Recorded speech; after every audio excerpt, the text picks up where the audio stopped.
Bonjour la famille, tente avec de charmantes histoires, n'oubliez pas de vous abonner et de partager vos réflexions dans la section commentaires. Appuyez aussi généreusement sur le bouton j'aime, car cela compte énormément pour nous. Installez-vous confortablement, détendez-vous et appréciez pendant que nous plongeons dans l'histoire. Le soleil de fin de matinée projetait de longues ombres sur le vaste domaine alors que la procession noire de voitures arrivait l'une après l'autre. Un corbillard élégant, orné de lits blancs frais, se tenait au centre de la cour. Les personnes en deuil, vêtues des plus beaux atours noirs, se rassemblaient autour avec des visages solennels, leurs voix feutrées remplissant l'air lourd. Daniel Carter, grand et mince, avec des cheveux noirs habilement peignés en arrière, sortit de la voiture de tête. Ses yeux étaient cachés derrière des lunettes de soleil teintées, ostensiblement pour cacher son chagrin, bien qu'en vérité, elles dissimulaient le manque manifeste de larmes. Il ajusta le col de son manteau et offrit un signe de tête courtois aux invités. Pour quiconque l'observait, il était l'incarnation du veuf éploré. Posture impeccable, expression stoïque, et une certaine fragilité qui donnait envie aux gens de le consoler. Intérieurement, Daniel ressentait une vague de soulagement plutôt que de chagrin. Eleanor Carter, son épouse, gisait dans le cercueil orné près de la tombe fraîchement creusée. Son empire avait été bâti sur des stratégies commerciales impitoyables, des risques calculés, et une capacité étrange à déjouer ses concurrents. Mais elle n'avait jamais pleinement fait confiance à Daniel, et maintenant qu'elle était partie, il était certain qu'il prendrait enfin les rênes de son immense fortune. Une symphonie de déclencheurs d'appareils photo cliqua au loin, capturant chaque angle de la cérémonie pour les pages mondaines. Daniel, bien entraîné à afficher un air lugubre, marqua une pause pour laisser les photographes prendre sa photo. Il s'est même tapoté les yeux avec un mouchoir de soie, un geste soigneusement chorégraphié. Non loin de là se tenait Sophia Blake, la maîtresse de Daniel. Drapée dans une modeste robe noire, elle se tenait aux abords de la foule. Elle était plus jeune qu'Eleanor de près de 2 décennies, avec une beauté frappante qui faisait tourner les têtes. Bien que son visage fût composé en une expression de respect, une lueur d'excitation dansait dans ses yeux. L'avenir scintillait de promesses. Une fois la cérémonie terminée, elle s'attendait à ce que Daniel l'emporte dans un monde d'argent illimité. Le prêtre commença l'éloge funèbre, parlant des efforts philanthropiques d'Eleanor et de son sens des affaires inégalé. Des applaudissements polis éclatèrent parmi les personnes rassemblées. Alors que les discours touchaient à leur fin, Daniel s'avança pour prononcer ces derniers mots. « Je me tiens ici non seulement en tant que mari d'Eleanor. » Commença-t-il, la voix tremblante de manière convaincante, mais en tant que quelqu'un qui admirait son dynamisme, sa résilience et son esprit généreux. Il marqua une pause pour les faits. Elle a fait de moi l'homme que je suis aujourd'hui. Beaucoup des invités baissèrent les yeux par sympathie. Daniel déglutit, feignant l'émotion. La vérité était plus simple. Il s'était lassé du comportement froid d'Eleanor et de son regard calculateur qui semblait toujours voir à travers son charme. Il était prêt à hériter de son empire, à vendre ce qui lui plaisait, et à voyager à travers le monde avec Sophia à ses côtés. Lorsque la cérémonie se termina, Daniel plaça une seule rose rouge sur le cercueil d'Eleanor. Il s'attarda un instant, la tête inclinée, permettant aux caméras une dernière prise. Lorsqu'il se retourna, il aperçut Harold Lawson, l'avocat de longue date d'Eleanor, debout près des grilles avec une expression sinistre. Harold offrit un bref signe de tête. Ses yeux étaient illisibles. Daniel hocha la tête en retour, vaguement perturbé. Aujourd'hui aurait dû être une formalité, mais le comportement de l'avocat laissait entendre que quelque chose de bien plus complexe se profilait. Une fois que les invités des funérailles commencèrent à se disperser, Sophia trouva un coin tranquille près des jardins avant du domaine. Un sourire subtil effleura ses lèvres tandis qu'elle admirait la grande architecture du manoir. Elle avait rencontré Daniel pour la première fois il y a 3 ans lors d'un gala de charité, où il l'avait accosté au bar avec un sourire charmant et des promesses d'excitation au-delà des bavardages aristocratiques ennuyeux. Avec le temps, leur liaison s'est intensifiée. Sophia a appris à caresser l'ego de Daniel, à devenir la parfaite compagne secrète. Ne demandant jamais trop, ne jamais éveillant les soupçons d'Eleanor plus que nécessaire. Mais sa patience s'était épuisée ces derniers mois. Elle voulait le luxe d'une vie qui s'étendait au-delà des rendez-vous secrets dans des suites pentouses et des cadeaux somptueux qui devaient être tenus secrets. Elle jeta un coup d'œil à Daniel maintenant, qui était occupé à serrer la main d'une file de personnes en deuil. Avec Eleanor hors jeu, il ne restait plus d'obstacle pour qu'il revendique l'Empire. Plus d'une fois, Daniel l'avait assuré que dès que le domaine serait à son nom, il révélerait leur relation ouvertement. Daniel, l'appelait-elle doucement, s'avançant lorsqu'il fut enfin libre. Elle posa une main délicate sur son coude. Vous devez être épuisé par tout cela. Peut-être est-il temps que nous rentrions. Ses lèvres se crispèrent en un sourire tendu. Absolument. Trouvons Harold. Je veux m'assurer que tout est en ordre. Après tout, c'est nous qui devons reprendre là où Eleanor s'est arrêtée. Les yeux de Sophia brillèrent à cette perspective. Bien sûr. Murmura-t-elle. Elle suivit Daniel dans le manoir. Son cœur s'accéléra à l'idée de la fortune qui serait bientôt la leur. Sa main glissa dans la sienne, et bien que le geste parût tendre, il était loin d'être de l'amour. L'ambition brûlait dans ses veines. Elle imaginait des vacances somptueuses, des garde-robes de créateurs, et le doux goût du pouvoir qui découlerait du fait d'être la partenaire de l'un des hommes les plus riches du monde. Lorsqu'ils traversèrent le grand foyer, la lumière de la fin d'après-midi filtrait à travers les vitraux, peignant les sols de marbre en tourbillons de couleurs. Le personnel, tout en tenue de deuil, inclina la tête lorsque Daniel passa. Sophia capta quelques regards désapprobateurs, indice que tout le monde n'était pas dupe de sa performance. Peu importait. La seule opinion qui comptait vraiment était celle de Daniel, et il était clairement sous son charme. Ses pensées furent interrompues par la vue de Clara Carter, la fille éloignée d'Eleanor, debout silencieusement dans le couloir. Sophia offrit un signe de tête compatissant, mais Clara se contenta de la regarder en retour, une expression réservée sur son visage. Le moment ne dura qu'une seconde avant que Clara ne se détourne. Sophia fronça les sourcils. Elle savait peu de choses sur Clara, sauf que mère et fille étaient en conflit depuis des années. Quelle que soit l'amertume entre elles, cela pourrait compliquer les choses, ou du moins, Sophia s'inquiéta brièvement. Néanmoins, elle se rassura en se disant que Daniel savait ce qu'il faisait. Elle avait joué son rôle parfaitement jusqu'à présent. Tandis que Daniel la conduisait vers le bureau improvisé d'Harold dans l'allée, elle sentit son pouce accélérer. Bientôt, elles auraient un premier aperçu des détails de l'héritage.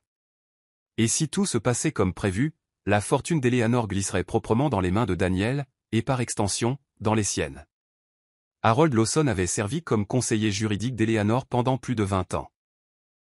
Il l'avait vue se transformer d'une entrepreneuse astucieuse mais en difficulté en une redoutable icône des affaires. Les deux avaient forgé un lien inhabituel, un qui équilibrait le respect professionnel avec une discrète compréhension mutuelle. Elle lui confiait ses décisions les plus sensibles, et lui en retour honorait sa loyauté par une discrétion inébranlable. Maintenant, dans un bureau faiblement éclairé à l'extrémité du domaine, Harold prépara un lourd bureau en acajou pour une réunion privée. Un épais dossier gisait dessus, son contenu soigneusement arrangé selon les dernières instructions d'Eleanor. Une seule enveloppe portait le nom de Daniel, scellé du blason doré distinctif d'Eleanor. Il soupira, se frottant les tempes. La simple pensée de la réaction de Daniel une fois la vérité révélée lui donnait la nausée. Mais Eleanor avait été précise. Il ne devait y avoir aucune divulgation immédiate de celui qui hériterait de son empire. Les instructions d'Harold étaient de garder certaines informations privées jusqu'au bon moment. Un doux tapotement à la porte rompit sa concentration. « Entrez » appela Harold, se préparant. Daniel et Sophia entrèrent, main dans la main. L'expression sombre de Daniel semblait bien répétée. Pourtant, Harold détecta une lueur d'impatience sous la façade. Sophia, en revanche, semblait tendue d'anticipation, bien qu'elle s'efforçât de le cacher derrière des traits soigneusement maîtrisés. « Monsieur Carter » commença Harold en se levant. Il leur fit signe de s'asseoir sur les fauteuils en cuir moelleux en face de lui. « Je suis profondément désolé pour votre perte. » Eleanor était une femme extraordinaire. Daniel hocha la tête sèchement. « Elle l'était, dit-il, réussissant à faire trembler sa voix. J'apprécie tout ce que vous avez fait pour elle. » Sophia posa sa main sur celle de Daniel. Comme pour le réconforter, Harold remarqua la dynamique subtile. Ses yeux balayaient le bureau, cherchant le moindre indice sur le testament. Harold se racla la gorge. « J'imagine que vous êtes tous deux impatients d'entendre parler de la succession. Cependant, les formalités doivent être observées. Et nous aurons besoin d'une lecture formelle du testament en présence de toutes les parties concernées. » Une lueur d'agacement traversa le visage de Daniel. « Je préférerais que cela soit fait le plus rapidement possible, Harold. Il n'y a pas besoin de faire traîner les choses. Harold inclina poliment la tête. Nous programmerons la lecture bientôt. Mais pour l'instant, je peux vous dire que les instructions d'Eleanor étaient exceptionnellement méticuleuses. Je dois suivre ses volontés à la lettre. Sophia se pencha en avant. Y a-t-il quelque chose que vous pouvez nous partager en privé? Un instant, Harold envisagea de mentir carrément pour calmer leur curiosité, mais il opta pour la diplomatie. Seulement qu'il y a des éléments de la succession qui pourraient surprendre beaucoup. Soyez assurés, je ferai tout en mon pouvoir pour respecter les dernières volontés d'Eleanor. Daniel força un sourire. J'apprécie votre loyauté envers elle, Harold. Sa voix avait un ton plus dur maintenant. Mais rappelez-vous, je suis toujours son mari. Nous devrons travailler ensemble pour régler les complications. Le regard d'Harold ne vacilla pas. Bien sûr. Nous voulons tout ce qu'il y a de mieux pour respecter la mémoire d'Eleanor. Pourtant, alors que Daniel et Sophia partaient, Harold ne put se défaire du nœud qui se formait dans sa poitrine. Le chemin qu'Eleanor avait mis en marche entrerait bientôt en collision avec le sentiment d'appropriation démesurée de Daniel, et Harold était à la croisée des chemins, porteur d'un secret qui changerait tout. Tandis que le manoir bruissait d'une activité feutrée, le personnel réarrangeant discrètement les meubles de la réception funéraire, les invités faisant leurs derniers adieux, Clara Carter se tenait seule dans la galerie du second étage. Elle regardait à travers les hautes fenêtres les jardins manucurés du domaine, bien que son expression suggérât qu'elle ne voyait guère la beauté devant elle. Clara était la fille unique d'Eleanor. Leur relation avait été tendue pendant plus d'une décennie. Des rumeurs circulaient sur les raisons pour lesquelles la mère et la fille s'étaient éloignées, mais la vérité passait souvent au second plan derrière les spéculations. Certains disaient que Clara ressentait de la rancune envers le focus implacable d'Eleanor sur son empire. D'autres affirmaient qu'Eleanor avait été trop stricte, éloignant Clara. Clara ferma les yeux, se souvenant de la dernière vraie conversation qu'elle avait eue avec sa mère, une dispute houleuse parsemée d'accusations de négligence et de chagrin. Cette conversation s'était terminée par Clara qui s'était emportée en sortant. Le piquant du regret persistait encore dans sa poitrine. Elle entendit des pas résonner dans le couloir de marbre. Se retournant, elle vit Daniel approcher, flanqué de Sophia. Daniel força un sourire paternel, mais cela ressemblait plus à une grimace. « Clara, je suis content que vous soyez venue, dit-il, s'arrêtant à quelques pas. Elle hocha la tête mais ne dit rien. Son regard glissa vers Sophia, cette femme qui avait rôdé en arrière-plan pendant des années comme une maîtresse présumée. Maintenant que sa mère était partie, Sophia ne semblait plus intéressée à se cacher. L'amertume dans la bouche de Clara était palpable. « Votre mère vous aurait voulu ici », continua Daniel, la voix teintée de ce qu'il devait penser être une chaleur paternelle. Clara serra les mâchoires. « Je ne sais pas ce qu'elle aurait voulu. Nous ne parlions pas beaucoup. » Sophia offrit un sourire poli, quoique peu sincère. « Je suis sûr qu'elle vous a manqué, Clara. » Parfois, les gens ne savent pas comment le montrer. Clara retint une réplique cinglante, se concentrant plutôt sur la légère éraflure sur le sol de marbre entre eux. Elle sentit un sous-courant de suffisance derrière les mots de Sophia. Cela lui retourna l'estomac. Daniel se racla la gorge. « Eh bien, le personnel peut arranger votre séjour ici si vous le souhaitez. Du moins, jusqu'à ce que tout soit réglé. » Clara leva les yeux, son regard perçant. « Je ne suis pas sûr de rester. On verra. » Quelque chose dans la présence de Daniel se sentait suffocant. Elle ne pourrait jamais oublier comment sa mère avait affirmé que Daniel n'était pas digne de confiance. Clara avait peu de preuves directes, mais elle nourrissait une suspicion croissante que Daniel et Sophia étaient de dangereux opportunistes. Daniel hocha la tête raidement. « Comme vous le souhaitez. Nous rencontrerons Harold bientôt pour la lecture officielle du testament. Je voudrais que vous y assistiez. »« J'y serai, » répondit doucement Clara, se tournant de nouveau vers la fenêtre pour mettre fin à la conversation. Elle sentit leur tension persister derrière elle avant que les pas de Daniel et Sophia ne s'éloignent dans le couloir. À chaque instant qui passait, la détermination de Clara se renforçait. Malgré l'éloignement, elle soupçonnait que sa mère, fidèle à sa nature rusée, avait laissé plus qu'un héritage typique. Un plan. Un piège. Quelque chose qui assurerait que le monde soigneusement organisé de Daniel s'effondrerait. Clara expira lentement, se souvenant du regard toujours intense d'Eleanor, le dernier regard significatif qu'elles avaient partagé. Quels que soient les secrets que sa mère avait enfouis, Clara avait l'intention de les découvrir, coûte que coûte. Tard ce soir-là, avec les funérailles derrière eux et le manoir drapé d'une obscurité silencieuse, Daniel et Sophia trouvèrent un coin privé dans la bibliothèque du domaine.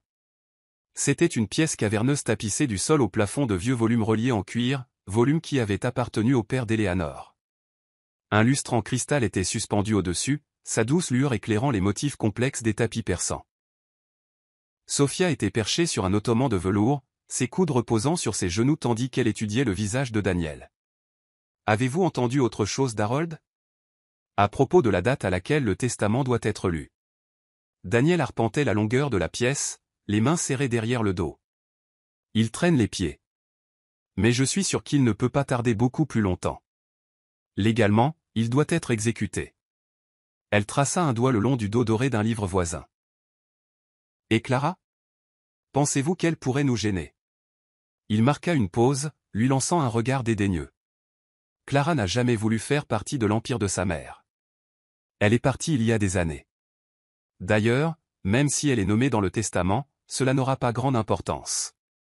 Un sourire narquois effleura ses lèvres. Le bénéficiaire légitime devrait être moi. Sophia baissa la voix de manière conspiratrice. Et si, hypothétiquement, le testament disait le contraire ? Éléanore était connue pour être inattendue. Cette pensée crispa le visage de Daniel. Cette femme a toujours aimé ses secrets, mais il n'y a aucune chance qu'elle m'exclue entièrement. Nous étions mariés. Elle savait comment les choses fonctionnaient. Sa voix tentait de paraître confiante, mais elle vacillait légèrement. Sophia se leva et alla vers lui, posant ses mains sur ses épaules. « Chérie » ronronna-t-elle. « Il faut rester calme. Tout sera à nous bientôt. Pense juste à l'avenir que nous allons construire ensemble. » Daniel expira, la tension dans ses épaules se relâchant. Il s'imaginait les vacances somptueuses, les jets privés, le pouvoir de diriger des conseils d'administration entiers. « Tu as raison, murmura-t-il. Ce n'est qu'une question de temps. » Un léger coup à la porte de la bibliothèque les fit tous deux sursauter.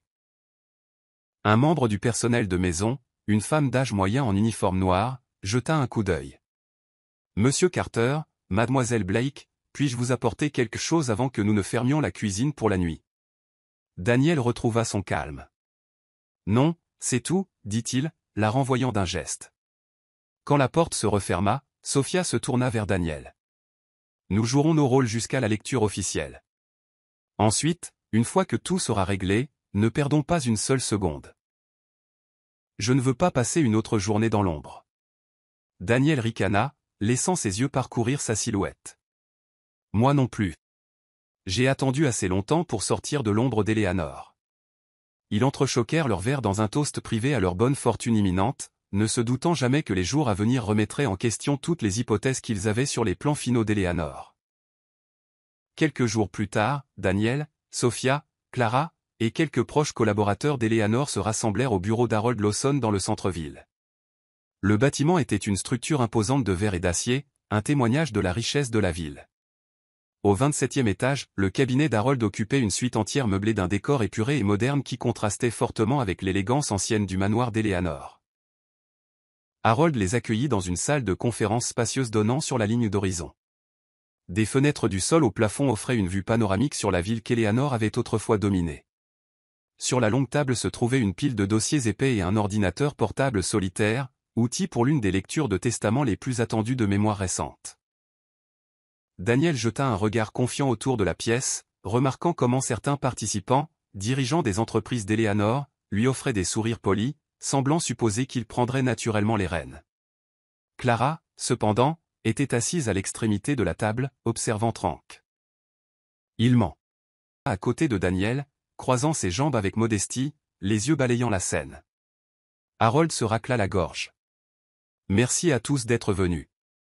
Nous sommes ici pour aborder les légalités du dernier testament de la défunte Éléanore Carter. Il tapota le pavé tactile de l'ordinateur portable, révélant une copie numérique du testament sur le grand écran derrière lui. La pièce se tut. Daniel se pencha en avant, s'attendant à entendre les formalités habituelles suivies d'une confirmation de son héritage. Il tenta de masquer son impatience derrière une expression solennelle. Harold commença à lire à voix haute les clauses standards, les frais funéraires, les fiducies pour certaines œuvres caritatives, et la distribution d'actifs moindres aux employés de longue date. Finalement, il arriva au cœur du testament. Concernant la distribution de la succession principale, y compris les parts de contrôle dans Carter Enterprises, Harold marqua une pause, ajustant ses lunettes. Eleanor Carter a stipulé que ses avoirs, ainsi que tous les comptes bancaires associés, seront transférés dans leur intégralité à une partie désignée. Un frisson d'excitation traversa Daniel. C'était ça. Il échangea un regard triomphant avec Sophia. Et cette partie n'est pas Daniel Carter. L'air dans la pièce sembla s'évaporer. Daniel sursauta sur sa chaise. Pendant une fraction de seconde, son esprit refusa de traiter ce qu'il venait d'entendre. Les yeux de Sophia s'écarquillèrent de choc. Des murmures éclatèrent parmi les dirigeants. Harold poursuivit, maintenant une voix calme. Le testament d'Eleanor stipule que Daniel Carter ne doit recevoir aucun héritage direct. De plus, il lui est expressément interdit de revendiquer une quelconque participation dans Carter Enterprises au-delà de ce qui est requis par la loi, et un langage spécifique ici indique que même cela a été minimisé par divers instruments légaux. Daniel frappa du poing sur la table. C'est forcément une sorte d'erreur. Harold secoua la tête. Le langage est clair. Votre défunte épouse a rendu ses intentions indubitables. Sophia pouvait à peine parler, son visage un mélange d'incrédulité et d'horreur. Êtes-vous en train de dire que tout va à quelqu'un d'autre? Harold ferma le dossier et regarda Daniel dans les yeux. Je le crains, monsieur Carter. Clara regardait en silence, son expression aussi stoïque que celle de sa mère l'avait souvent été. Elle étudia la rage de Daniel, à moitié encline à avoir pitié de lui, mais seulement à moitié. Elle savait qu'il devait y avoir plus à l'histoire. Daniel se leva, les yeux flamboyants. Qui est-ce? Qui est là, partie désignée? Les lèvres d'Harold s'amincirent. Cette information ne doit pas vous être révélée à ce stade. Conformément aux instructions explicites d'Eleanor, l'identité du bénéficiaire reste confidentielle jusqu'à ce que certaines conditions soient remplies. La salle éclata de questions. Des papiers se froissèrent, et des murmures inquiets se répandirent parmi les représentants des entreprises. Daniel lança un regard furieux à Harold, la poitrine haletante. Vous ne pouvez pas faire ça, siffla-t-il. Vous ne pouvez pas juste. Mais Harold resta inébranlable. Je suis désolé Daniel, mais je suis lié par une responsabilité légale de suivre les souhaits d'Eleanor. Une fureur silencieuse couvait dans les yeux de Daniel. Il jeta un coup d'œil à Sophia, qui était toujours sous le choc, puis à Clara, qui ne disait rien. Le sourire narquois et rusé qu'il portait habituellement avait disparu, remplacé par un désespoir inhabituel. Alors que la tension couvait, Clara se leva de son siège et quitta discrètement la pièce, inaperçue par la plupart. Dans le couloir, son cœur battait la chamade. Malgré ses sentiments compliqués, elle ne put nier un vif sentiment de satisfaction. Eleanor n'était pas partie en silence dans la nuit. Son dernier coup était un coup de maître qui pourrait bien remodeler tout ce que Daniel croyait sur son propre pouvoir. Après le choc initial dans la salle de conférence, Harold insista pour continuer la lecture formelle. Il fit défiler divers avenants, chacun plus compliqué que le précédent, reflétant la planification minutieuse d'Eleanor. Les legs financiers à certaines œuvres caritatives, les instructions pour la poursuite de l'exploitation de plusieurs programmes philanthropiques, et les dispositions spéciales pour les employés de longue date confirmèrent toute la générosité d'Eleanor, sauf en ce qui concernait Daniel Carter. Assis de nouveau, Daniel s'irritait à chaque mention d'un cadeau qui n'était pas le sien. Pendant ce temps, Sophia tapotait anxieusement du pied sous la table, son visage devenant de plus en plus pâle à chaque minute. Lorsqu'Harold eut terminé, la pièce était chargée d'une tension non résolue. Lentement, les représentants des entreprises sortirent en parlant à voix basse de l'avenir de Carter Enterprises. Ils auraient besoin de clarté bientôt, mais pour l'instant, la confusion régnait. Finalement, seuls Daniel, Sophia et Harold restèrent. Harold ferma délicatement le dossier, l'air épuisé.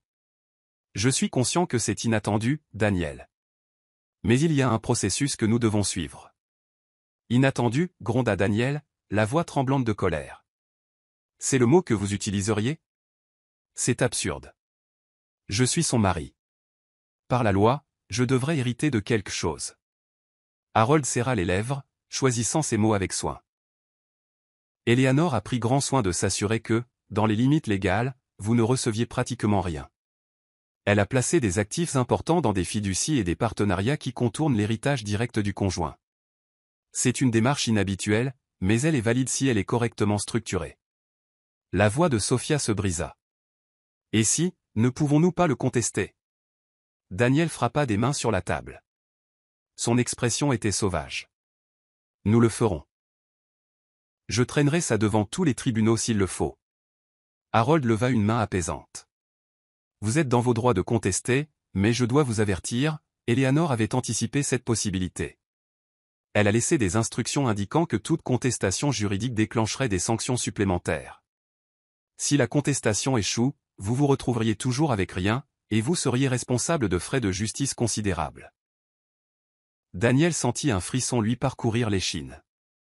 Alors, vous êtes en train de me dire que ma femme a réussi à me déjouer depuis l'au-delà. Harold hocha la tête avec sympathie. Oui. Daniel. C'est exactement ce que je vous dis. Sophia se laissa tomber en arrière sur sa chaise, les larmes menaçant de couler. C'était le moment qu'elle redoutait. L'avenir de richesse autrefois garanti semblait maintenant lui échapper. Daniel inspira brusquement, luttant contre l'envie de s'emporter. Harold, si vous avez la moindre loyauté envers moi, la moindre du monde, vous m'aiderez à arranger ça. Harold se leva, rassemblant les documents. Ma loyauté est envers le dernier testament d'Eleanor. Je suis désolé, mais je ne violerai pas ses directives. Je vous suggère de prendre le temps d'examiner attentivement vos prochaines étapes. Sur ce, Harold les quitta, la porte se refermant derrière lui dans un clic. Daniel fixa le bois poli, ressentant un sentiment d'impuissance inhabituel. Sophia chercha sa main, la trouvant moite et rigide. « Daniel, murmura-t-elle. Nous ne pouvons pas laisser passer ça. Il doit y avoir une faille, une faiblesse. » Il serra la mâchoire. « Nous la trouverons, dit-il, la voix froide. Eleanor ne peut pas me contrôler depuis la tombe. Il doit y avoir un moyen d'annuler sa dernière décision. » Mais au fond de son estomac, Daniel sentit les premiers vrais germes du doute. Eleanor avait toujours été rusée. La question était, jusqu'où était-elle allée pour s'assurer qu'il ne resterait avec rien? Les jours passèrent, et Daniel lutta pour retrouver le moindre indice sur la partie non nommée qui aurait hérité de l'empire d'Eleanor. Les avocats du cabinet d'Harold gardaient le silence, invoquant le secret professionnel. Les membres du conseil d'administration de l'entreprise professaient soit l'ignorance, soit étaient aussi dans le flou que Daniel. Pendant ce temps, Carter Enterprises continuait de fonctionner sans heurts, comme si le propriétaire légitime se tenait en coulisses, guidant ses prochaines étapes. Un après-midi pluvieux, Daniel jeta son téléphone sur le bureau avec frustration. Il avait contacté toutes les personnes du vaste réseau d'Eleanor. Analystes financiers, vieux amis, même anciens rivaux, mais personne n'avait de réponse. Ou s'ils en avaient, ils ne les partageaient pas. Sophia entra dans son bureau, ses cheveux humides de la pluie dehors. « Des nouvelles » demanda-t-elle anxieusement. « Rien » cracha Daniel. « C'est comme chasser un fantôme. » Sophia s'enfonça dans un fauteuil, croisant les bras. « Serait-ce Clara » risqua-t-elle. « Peut-être qu'Eleanor lui a tout laissé. » Cela aurait du sens, non? Daniel se frotta les tempes. « Je me suis posé la question aussi. Mais Clara ne se comporte pas comme quelqu'un qui vient d'hériter d'une fortune. Elle n'est presque jamais là. Et Harold a semblé suggérer que le bénéficiaire n'était pas un membre direct de la famille. » Sophia réfléchit un instant. Eleanor était si secrète. Y a-t-il quelqu'un dont vous n'avez jamais su l'existence? Un partenaire commercial secret à l'étranger, peut-être? Les sourcils de Daniel se froncèrent. Il se rappela de vagues rumeurs sur les expansions d'Eleanor à l'étranger, des accords secrets sur les marchés étrangers. Elle voyageait fréquemment, rencontrant des dirigeants de haut niveau, forgeant des alliances. Aurait-elle pu former un partenariat secret avec quelqu'un en qui elle avait plus confiance qu'en son propre mari? Sophia se pencha en avant. Si c'est le cas, nous devons découvrir qui est ce partenaire. Cette personne se tient entre nous et la fortune. Daniel expira, la frustration visible sur son visage. Je sais. Et une fois que je les trouverai. Sa voix s'éteignit, mais la menace sous-jacente était claire. Une fois qu'il aurait trouvé ce partenaire, il avait l'intention de faire tout ce qu'il fallait pour récupérer ce qu'il croyait être légitimement à lui. Juste à ce moment-là, il y eut un léger coup à la porte. Une des assistantes personnelles de Daniel entra, tenant une mince enveloppe. « Ceci est arrivé pour vous par coursier, monsieur. » Daniel saisit l'enveloppe et la déchira. À l'intérieur se trouvait une seule feuille de papier avec un court message tapé. « Arrêtez de creuser. Plus vous poussez, plus vous perdez. Ami. » Sophia pâlit, lisant par-dessus son épaule. Une menace. Daniel froissa le papier dans son poing. Ou un avertissement, dit-il, la voix basse de rage. Pourtant, même dans sa colère, il ne put ignorer le message sinistre. Eleanor avait soigneusement orchestré cela depuis l'au-delà. La question était, combien de personnes étaient complices de son plan? Et jusqu'où Daniel devrait-il aller pour le démanteler? Ce qui alimentait davantage la colère de Daniel fut la découverte soudaine que plusieurs comptes bancaires, comptes qu'il croyait être à sa disposition, étaient désormais bloqués. Il l'apprit dans un restaurant chic où il tenta de payer un dîner somptueux avec Sophia. La carte, liée à l'un des comptes d'entreprise d'Eleanor, fut refusée.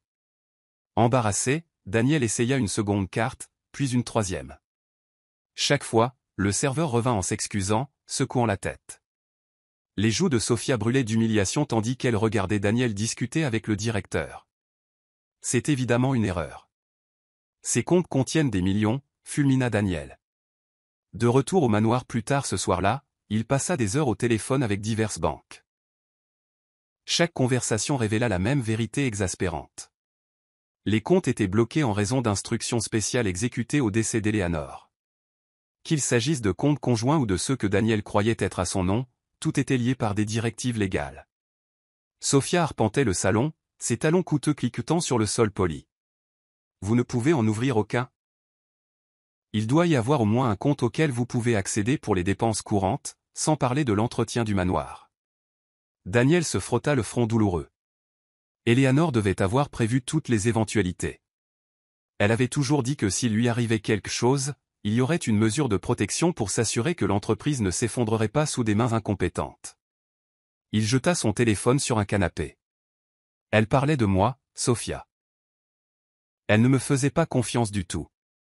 Le visage de Sophia se tordit d'inquiétude. Mais qu'en est-il de vos actifs personnels?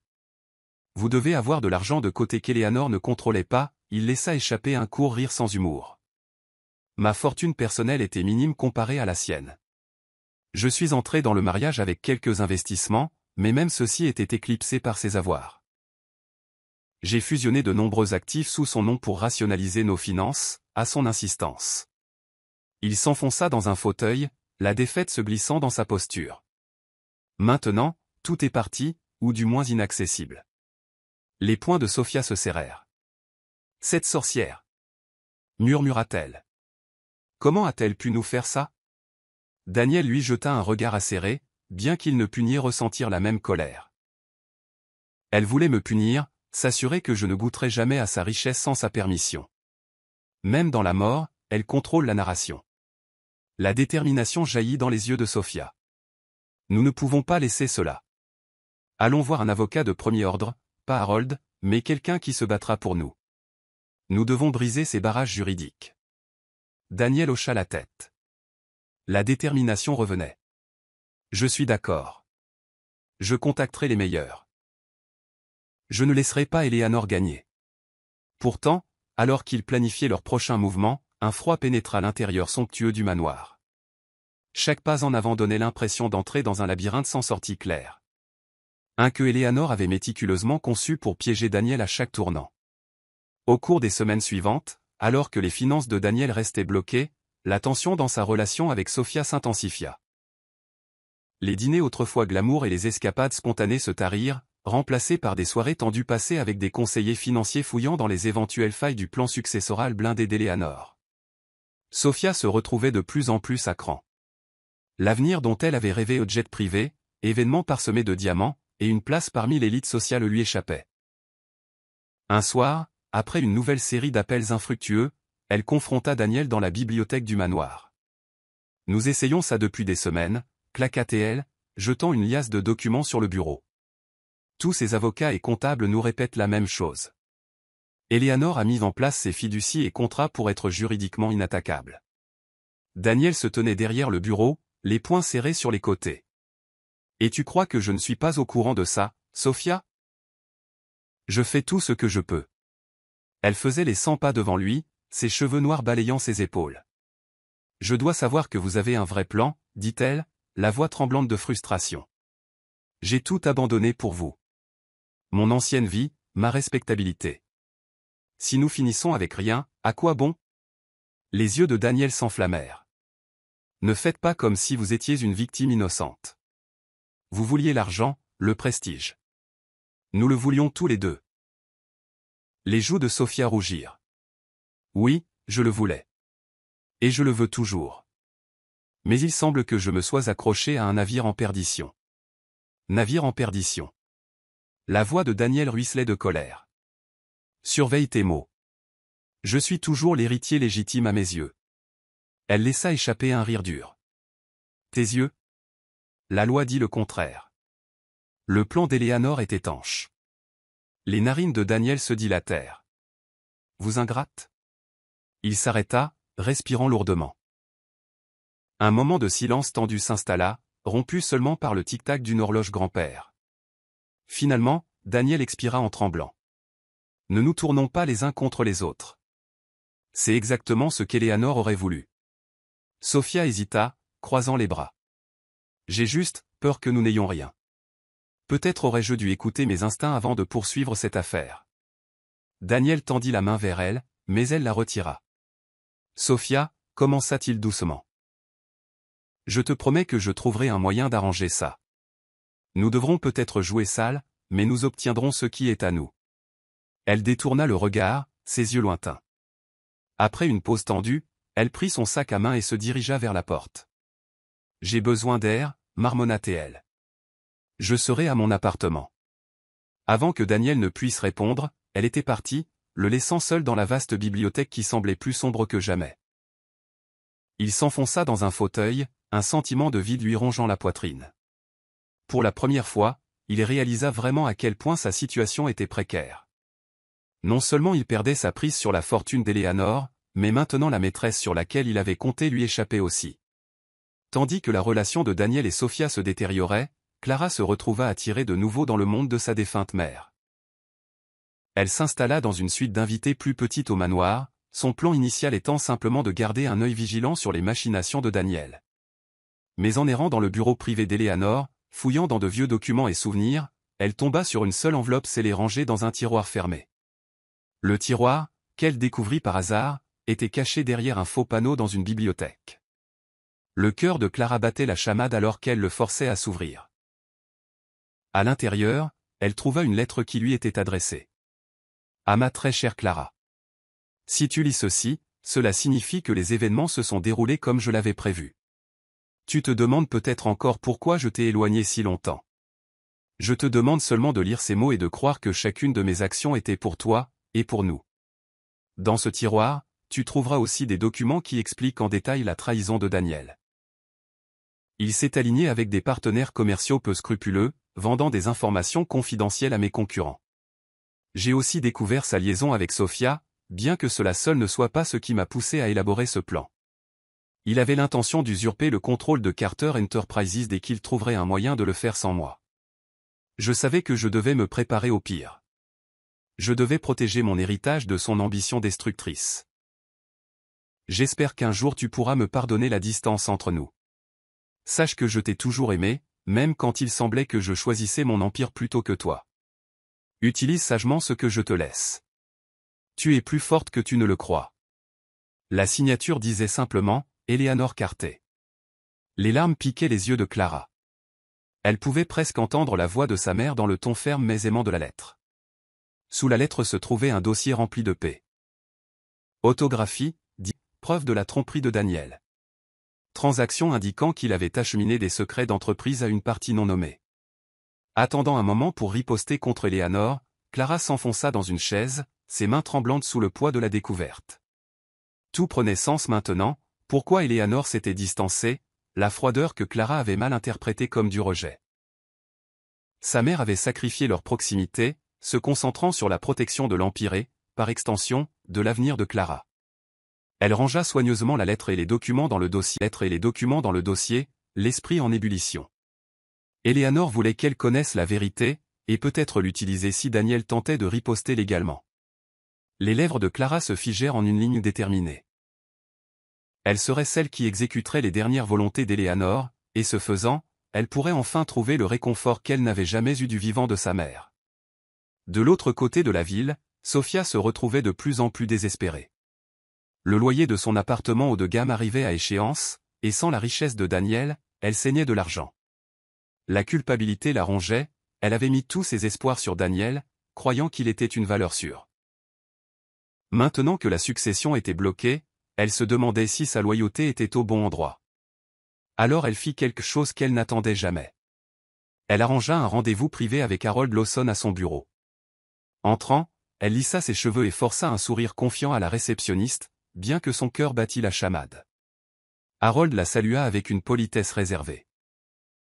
Une fois la porte de son bureau d'angle fermée, elle s'assit dans un fauteuil en cuir, croisant les jambes pour tenter de paraître composée. « Merci de m'avoir reçu dans de si brefs délais », commença-t-elle doucement. « Bien sûr », répondit Harold, sa voix neutre. « Comment puis-je vous aider, mademoiselle Blake ?» Le sourire habitué de Sophia fléchit. « J'ai besoin de conseils, concernant Daniel et la succession. J'en suis venu à réaliser que les choses sont plus compliquées que je ne le croyais initialement. » Harold la regarda attentivement. « Continuez. » Elle inspira brusquement. « Daniel et moi, nous sommes ensemble depuis un moment. Eleanor le savait, mais Daniel m'avait dit qu'elle ne ferait rien de radical. Il répétait qu'une fois qu'elle serait partie, tout serait à nous. Mais cela ne s'est pas du tout passé comme ça. » Harold ne dit rien, la laissant s'exprimer. Sophia se pencha en avant, la voix tremblante. « Il a ses sombres secrets, Harold. Avant la mort d'Eleanor, Daniel rencontrait des figures obscures, des rivaux commerciaux, même des criminels, pour autant que je sache. Il parlait de forcer la main d'Eleanor, ou de saboter ses affaires. Je n'ai pas tous les détails, mais j'ai peur que s'il est acculé, il fasse quelque chose d'imprudent. » L'expression d'Harold resta impassible, mais une lueur d'inquiétude traversa ses yeux. « Pourquoi me dites-vous cela ? » ?»« Parce que je ne peux pas être entraîné avec lui. Je ne suis pas une sainte, mais je ne me suis pas engagé dans quelque chose d'illégal. Et je soupçonne que Daniel pourrait préparer une action en justice ou même un chantage contre la succession pour forcer Harold, vous forcer, à libérer des fonds. » Harold joignit ses doigts. « Laissez-moi deviner. Vous voulez négocier une forme de clémence ou de protection si vous coopérez ?» Sophia hocha la tête, le soulagement inondant ses traits. « Oui.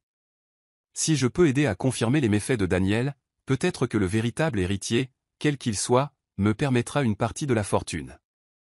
J'ai besoin de survivre, Harold. » Il marqua une pause, considérant ses paroles. « Mademoiselle Blake, vous admettez une complicité dans les efforts de Daniel, du moins dans une certaine mesure. Légalement, c'est un champ de mine. » Elle déglutit difficilement. « Je sais. Mais je n'ai pas le choix. » Un instant, Harold évalua la situation. Finalement, il ouvrit un tiroir, en sortit un petit enregistreur et un bloc-notes juridique. « Très bien, mademoiselle Blake. Allons-y étape par étape. Commencez par le début. J'aurai besoin de chaque détail dont vous pouvez vous souvenir concernant les réunions, les appels téléphoniques et les communications. Si vous avez réellement des informations sur le sabotage ou la conspiration, cela pourrait être une pièce essentielle du puzzle qu'Eleanor a laissé derrière elle. » Sophia hocha la tête, les larmes menaçant de couler. Elle ressentit une vague de soulagement. Et de crainte. En avouant, elle brûlait ses ponts avec Daniel, mais peut-être sauvait-elle son propre avenir. Alors elle commença à parler, tissant une histoire de négociation secrète de Daniel, de ses plans pour s'emparer du pouvoir chez Carter Enterprises, et des limites qu'il était prêt à franchir. Chaque mot qu'elle prononça confirma les plus sombres soupçons qu'Harold avait nourris à l'égard de Daniel Carter depuis le début. Ce qui commença comme des murmures de commérage dégénéra rapidement en une véritable tempête médiatique. La presse apprit que le testament d'Eleanor Carter avait effectivement déshérité son mari, une tournure sensationnelle que les tabloïds et les médias traditionnels dévorèrent avec une fascination morbide. Les titres hurlaient des variations de « Le mari milliardaire laissé sans un sou ». Une querelle familiale éclate autour de l'Empire Carter. Daniel ne pouvait quitter sa maison sans être harcelé par des reporters réclamant des citations sur ce que cela faisait d'être mis à l'écart. Des talk-shows débattaient pour savoir si Eleanor avait été vindicative ou simplement astucieuse. Tandis que les analystes financiers tentaient de prédire l'avenir de Carter Enterprises sous un nouveau leadership mystérieux. Au début, Daniel tenta de raconter l'histoire à sa manière, accordant des interviews soigneusement orchestrées dans lesquelles il se dépeignait comme un veuf éploré, pris au dépourvu par le dernier acte cruel de sa défunte épouse. Mais des preuves commencèrent à faire surface, des emails anonymes fuitaient, des transactions financières douteuses, et des rumeurs d'une liaison avec Sophia. Les récits devinrent plus sombres. Peut-être que Daniel Carter n'était pas la partie lésée mais plutôt l'orchestrateur de complots sinistres. Debout devant le manoir un matin, Daniel lança un regard noir à une rangée d'équipes de caméramens postés derrière les grilles. Il souleva le récepteur de l'interphone au poste de sécurité. « Enlevez-les des lieux », aboya-t-il aux gardes. « Je suis fatigué de ces vautours. » Au bout du fil, le garde semblait mal à l'aise. « Nous avons essayé, monsieur, mais ils sont sur la propriété publique en dehors des grilles. Nous n'avons aucune base légale pour les retirer entièrement. » Daniel jura à voix basse et raccrocha l'interphone. Les médias attendaient une déclaration, mais il n'en avait aucune qui calmerait la tempête. Chaque tentative qu'il fit pour préserver sa réputation sembla se retourner contre lui. Pendant ce temps, la volatilité des actions de l'entreprise augmenta en raison de l'incertitude quant à sa propriété, alimentant davantage les spéculations dans la presse. À l'intérieur, il trouva Sophia regardant la couverture médiatique à la télévision sur un grand écran plat. Un commentateur discutait de la possibilité que Daniel ait détourné des fonds. Sophia éteignit rapidement la télévision lorsqu'elle le vit entrer. Il s'enfonça dans un canapé, enfouissant son visage dans ses mains. « Je ne peux pas continuer comme ça », marmonna-t-il. « Il me déchire là dehors. » Sophia se mordit la lèvre. Elle savait que l'avalanche de mauvaise presse était en partie due à Daniel lui-même, mais elle ressentit un pincement de culpabilité. Sa confession à Harold Lawson aurait pu alimenter les fuites. « Nous devons prendre les devants d'une manière ou d'une autre, » suggéra-t-elle timidement. « Publier une déclaration publique niant toute faute. » La voix de Daniel était dure. « Plus personne ne me croit, grâce à ces soi-disant fuites. Quelqu'un à l'intérieur me sabote. » Il leva les yeux, ses yeux papillonnant de suspicion, mais Sophia garda une expression neutre. Le téléphone sur la table d'appoint vibra, et Daniel le saisit. Après avoir écouté un instant, il le jeta à travers la pièce, où il s'écrasa contre le mur. C'était un autre avocat, cracha-t-il. Nous n'avons aucune chance d'accéder à la succession tant que le nouveau bénéficiaire ne se manifeste pas. Et apparemment, ils ne sont pas pressés. Sophia recula, alarmée par son accès de colère. La pression le déstabilisait clairement. Tandis que le cirque médiatique faisait rage, Daniel réalisa que chaque faux pas, chaque squelette de son placard, était sur le point d'être mis à nu. Et plus il s'enfonçait dans le scandale, plus le plan final d'Eleanor semblait imparable. Cette nuit-là, Daniel était seul dans son bureau, une vieille carafe à whisky pour seule compagnie. Il fixa son verre à moitié vide, faisant tournoyer le liquide ambré d'une main tremblante. Son esprit dériva vers les premiers jours de son mariage, quand Eleanor avait d'abord attiré son regard lors d'un événement mondain. Il se souvint avoir été frappé par sa confiance et son intelligence. L'épouser avait semblé être le prix ultime. Mais plus elle trouvait de succès, moins il détenait de pouvoir. La rancœur s'était accumulée au fil des ans, le menant sur la voie de la trahison, culminant en alliance avec ses rivales. Ce souvenir le fit grimacer. Il avait joué avec le feu, certain de pouvoir la déjouer. Il n'avait jamais imaginé qu'elle aurait toujours une longueur d'avance, même dans la mort. Un léger coup à la porte le tira de ses pensées. Harold Lawson entra, l'air prudent. « J'ai utilisé la clé de secours que vous m'avez donnée une fois, pour les urgences, » expliqua-t-il.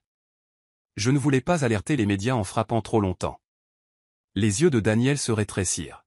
« Que voulez-vous » Harold posa son porte-documents sur le bureau. « Je crois qu'il est temps que vous appreniez toute l'étendue des mesures d'Eleanor. Cela ne peut pas continuer ainsi. La presse vous traque, et vos tentatives de contester le testament entraînent déjà des conséquences juridiques. » Levant les yeux au ciel, Daniel prit une gorgée de whisky. Alors vous êtes ici pour me lire d'autres de ces dernières attaques? Harold inspira. Son ton était sobre. Eleanor a documenté chaque trahison significative de votre part. Elle vous a également enregistré en train de discuter de sabotage avec certaines personnes qui avaient un intérêt à saper Carter Enterprises. Ces enregistrements sont entre les mains d'une tierce partie. Should you push too hard in court, they'll become public. Le visage de Daniel pâlit. Du chantage, donc. Appelez cela comme vous voulez, répondit Harold. C'est une garantie. Si vous tentez de revendiquer de force la succession ou de ternir le nom d'Eleanor, ces documents seront rendus publics aux autorités, aux médias et à tout conseil d'administration pertinent. Agrippant le bord du bureau, Daniel luttait pour contenir sa peur. Il avait fait plus que tromper Eleanor. Il avait vendu des informations privilégiées, marchant prudemment autour des limites légales. Si les enregistrements étaient solides, cela pourrait signifier des accusations de fraude ou de conspiration. Harold ouvrit son porte-documents, révélant un dossier marron. « Je suis venu ici ce soir pour vous donner une chance, Daniel. C'est une liste partielle des preuves. Si vous continuez votre combat public, vous perdrez plus que de l'argent. Vous pourriez finir en prison. » La main de Daniel trembla lorsqu'il tendit la main vers le dossier. Lentement, il feuilleta les pages, voyant des emails, des transcriptions d'appels téléphoniques datés, même des images de lui rencontrant des dirigeants rivaux tard dans la nuit. « Comment a-t-elle » murmura-t-il, la voix s'éteignant. Les yeux d'Harold étaient remplis de quelque chose comme de la pitié. Eleanor avait des ressources au-delà de ce que vous imaginiez. Elle n'était jamais quelqu'un à prendre à la légère. S'effondrant dans sa chaise, Daniel se sentit acculé. « Alors quoi maintenant » demanda-t-il d'un ton creux. « Ça dépend de vous. Vous pouvez persister dans votre contestation du testament et risquer de faire face à ces accusations. Ou vous pouvez vous en aller discrètement avec la dignité qui vous reste. » Daniel fixa les documents accablants, son esprit en ébullition. La dignité? Il lui en restait très peu. Mais si l'alternative était la ruine publique ou pire, peut-être n'avait-il pas le choix. Dehors, la nuit avançait, mais Daniel se sentait comme piégé dans un vide intemporel de regrets, contraint enfin d'affronter l'esprit rusé de la femme qu'il avait fatalement sous-estimé. La visite d'Harold laissa Daniel s'enfoncer dans la panique. Pendant des jours, il dormit à peine, arpentant les couloirs du manoir, ignorant les appels et s'énervant contre le personnel. Le savoir qu'Eleanor avait une véritable corde au cou le rendait fou. Ses finances étaient bloquées, son image publique en lambeaux, et même la loyauté de sa maîtresse vacillait. Finalement, le désespoir le poussa à un plan à moitié élaboré. Un soir, après que Sophia soit partie pour son appartement, de nouveau, Daniel convoqua une réunion avec un contact louche, un détective privé qu'il avait autrefois utilisé pour de l'espionnage industriel. Ils se réunirent dans l'arrière-salle d'un bar minable en dehors des limites de la ville pour éviter les regards indiscrets. L'enquêteur, un homme maigre avec une cicatrice au-dessus de l'œil gauche, se pencha sur la table. « Vous voulez que je déterre l'identité de ce bénéficiaire secret » demanda-t-il, la voix basse. Daniel hocha la tête, la sueur lui perlait sur le front. « Oui. Je dois savoir qui ils sont et d'où ils opèrent. » L'homme se gratta sa cicatrice. « C'est délicat. Harold Lawson est une forteresse, juridiquement parlant, et les registres commerciaux de Carter sont hermétiquement scellés. Mais pour le bon prix. » Daniel jeta une liasse de billets sur la table, ignorant le fait que c'était presque tout l'argent qui lui restait en fonds non traçables. « J'en aurai plus si vous en avez besoin. Quoi qu'il en coûte. » L'enquêteur renifla. « On dirait que vous êtes dans une vraie galère, Carter. » « Ok, je vais voir ce que je peux trouver. Mais je ne promets rien. » Daniel serra la mâchoire. « Si vous réussissez, il y aura un bonus. Donnez-moi juste un nom, un lieu, n'importe quoi pour obtenir un avantage. » Ils se serrèrent la main, et Daniel se glissa dans la nuit, se sentant légèrement plus optimiste.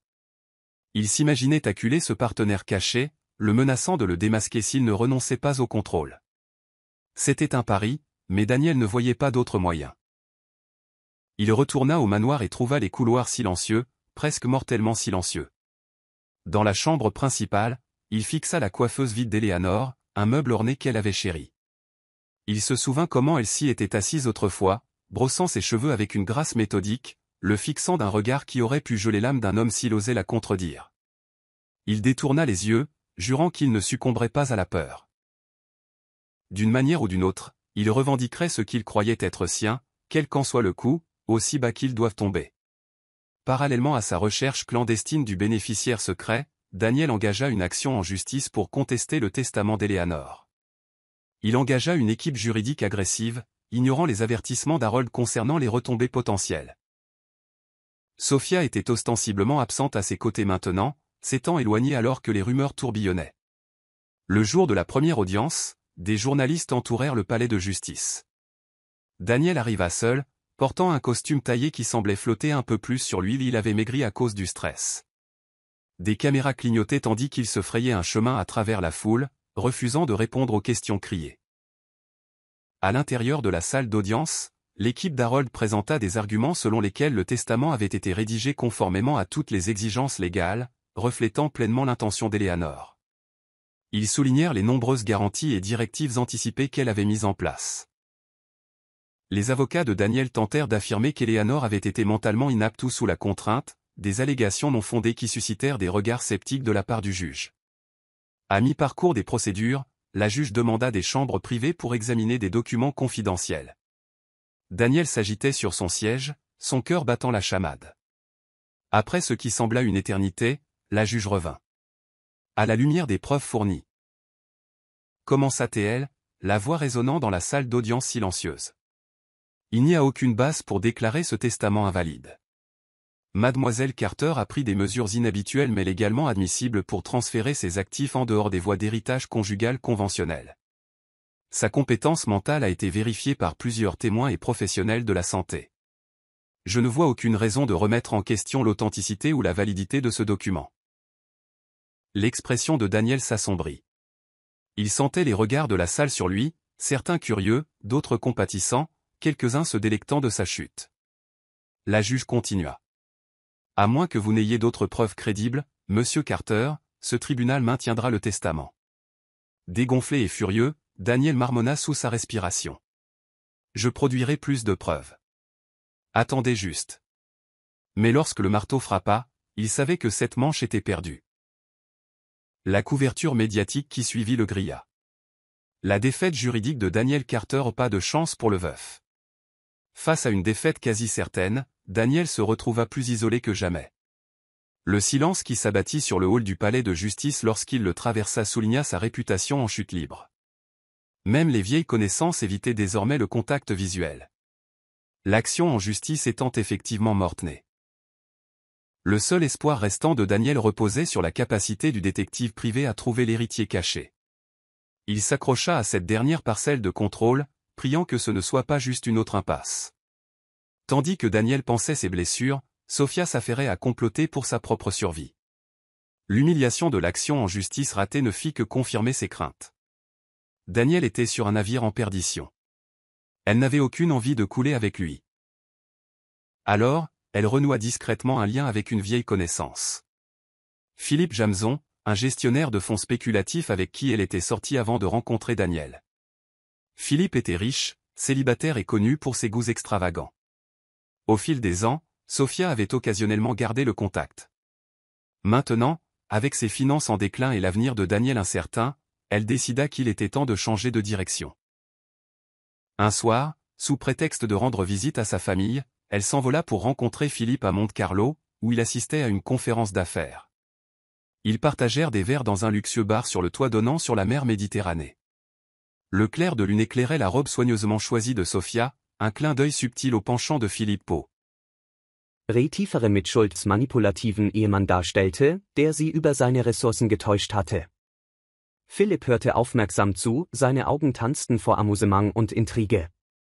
Sie finden sich also allein wieder, ohne stabile finanzielle Grundlage, fragte er und wirbelte den Champagner in seinem Glas. Sophia senkte ihren Blick und ließ eine Träne in ihrem Auge glitzern. Ich habe alles verloren, Philipp. Mein Ruf, meine Sicherheit. Ich hätte Daniel nie vertrauen sollen. Er war von Anfang an toxisch, Philipp lehnte sich mit mitfühlendem Blick zurück. Das ist eine schreckliche Situation. Aber Sie wissen, dass ich Ihre Hartnäckigkeit immer bewundert habe. Vielleicht können wir uns gegenseitig helfen, ein schwaches Lächeln kräuselte Sophias Lippen. Ich hatte gehofft, dass Sie das sagen würden, in den nächsten Stunden schlossen sie einen stillschweigenden Pakt. Sophia würde als seine glamouröse Begleiterin in Philipps Leben zurückkehren und ihm den sozialen Vorteil einer fesselnden Partnerin bieten, während Philipp sie finanziell unterstützen und vor den Folgen des Carter-Skandals schützen würde. Es war keine Liebe, aber es war Überleben, und es war ein Schritt weg von dem gefährlichen Abgrund, an dessen Rand sie gestanden hatte. Später in ihrer Hotelsuite warf Sophia einen Blick auf ihr Telefon und sah mehrere verpasste Anrufe von Daniel. Sie schaltete den Klingelton aus. Morgen würde sie sich eine Geschichte ausdenken, warum sie nicht geantwortet hatte. Aber tief im Inneren wusste sie, dass sich ihre Prioritäten verschoben hatten. Daniel war nicht länger ihr Ticket zum Luxus. Innerhalb weniger Tage griffen die Boulevardblätter Sophias Anwesenheit in Monte Carlo an der Seite von Philip Jameson auf. Gerüchte schwirrten, dass sie und Daniel eine Pause machten. Wenn Daniel es bemerkte, nahm er keinen Kontakt auf, um sie zur Rede zu stellen. Er war zu sehr damit beschäftigt, seine eigenen Dämonen zu bekämpfen, und ließ Sophia in die Arme eines neuen Gönners entgleiten, ihre Ambitionen intakt, auch wenn sich ihre Loyalität geändert hatte. Während Daniel seine Wunden leckte, blühte Clara in einer neuen Umlaufbahn auf. Mit Margaret Pierce als Wegweiserin lernte sie die Feinheiten der vielen Geschäftsbereiche des Konglomerats kennen. Technologie, Immobilien, Mode und philanthropische Unternehmungen. Als sie zum ersten Mal im Konferenzsaal für Führungskräfte stand, spürte Clara einen Wirbel aus Nervosität und Stolz.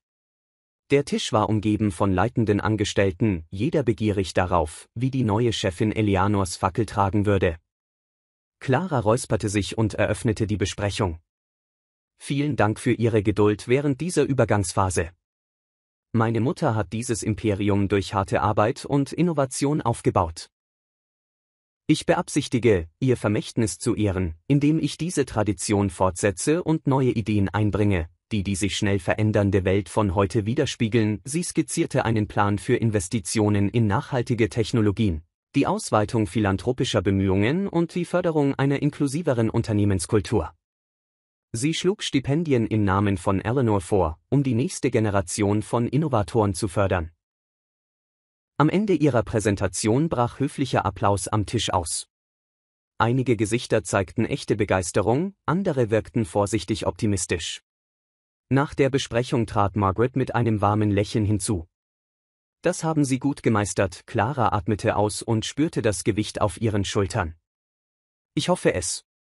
Es ist unwirklich zu denken, dass das alles mir gehörte, Margarets Blick war freundlich. Eleanor hat an sie geglaubt, und was ich sehe, zeigt, dass dieser Glaube nicht unbegründet war. Später in ihrem Büro betrachtete Clara ein Porträt ihrer Mutter, ein beeindruckendes Bild, auf dem Eleanor Selbstbewusstsein ausstrahlte. Sie erinnerte sich an den Brief, den Herzschmerz ihrer Entfremdung und die Komplexität des großen Plans ihrer Mutter.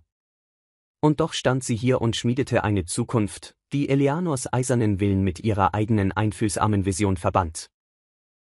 Das Carter-Imperium war in sicheren Händen, und dieses Wissen brachte ein Gefühl des Friedens, das Clara nie zuvor gekannt hatte. Sie fuhr mit einem Finger über den Rand des Bilderrahmens und flüsterte zu sich selbst: Ich hoffe, Sie sind stolz, Mama. Die Nacht war hereingebrochen.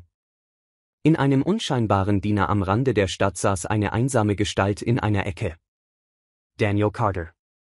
Seine Kleidung war zerknittert. Sein Gesicht unrasiert. Er rührte in einer Tasse Kaffee, der längst kalt geworden war, und starrte ins Nichts. Das Neonschild des Diners flackerte durchs Fenster und warf grelle rosa und grüne Lichter auf seine Züge. Eine Kellnerin füllte seine Kaffeekanne nach und musterte ihn mit einer Mischung aus Neugier und Mitleid. Er bedankte sich nicht, verloren in Gedanken an Bedauern und Bitterkeit. Hinter ihm lief im Fernseher über dem Tresen ein spätabendlicher Geschäftsbericht. Ein Segment über Carter Enterprises flackerte auf dem Bildschirm, der Nachrichtensprecher diskutierte eine vielversprechende Fusion unter der Führung von Clara Carter. Sie zeigten einen Clip von Clara auf einer Pressekonferenz, würdevoll und gefasst. Daniel schluckte schwer, der Kaffee schmeckte bitter. Da war sie, seine eigene Tochter, die erfolgreich war, wo er versagt hatte, und das Leben erbte, das er für rechtmäßig sein hielt. Ein Stirnrunzeln verzog seine Lippen, aber seine Schultern sackten zusammen. Es war jetzt zu spät. Er stellte seine Tasse ab, schob sich aus der Nische und ging zur Tür, wobei er ein paar zerknüllte Scheine auf dem Tisch liegen ließ. Draußen war die Nachtluft kühl und still.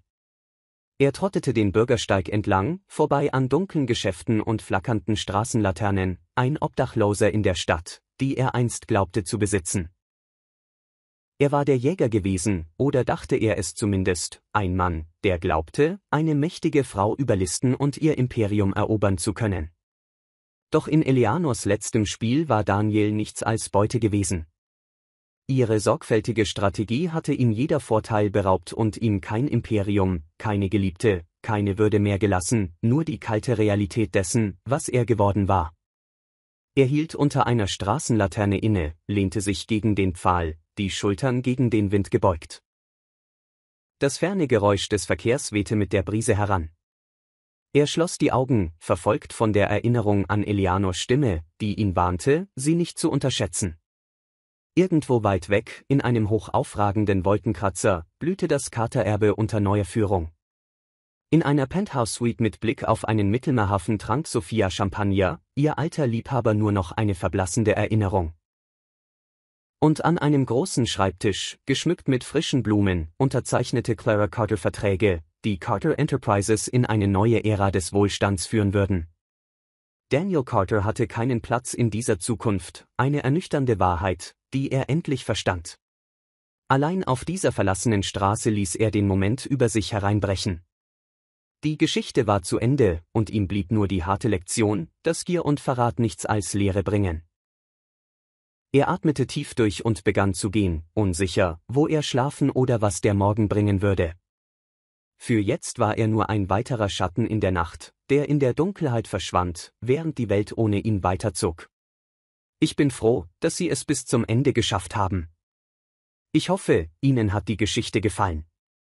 Bitte gehen Sie voran und drücken Sie großzügig auf den Like-Button und abonnieren Sie für weitere fesselnde Geschichten wie diese. Wir würden uns freuen, von Ihnen zu hören. Welche Lektionen haben Sie aus dieser Geschichte gelernt? Teilen Sie Ihre Gedanken unten in den Kommentaren mit. Wir sehen uns in der nächsten Geschichte.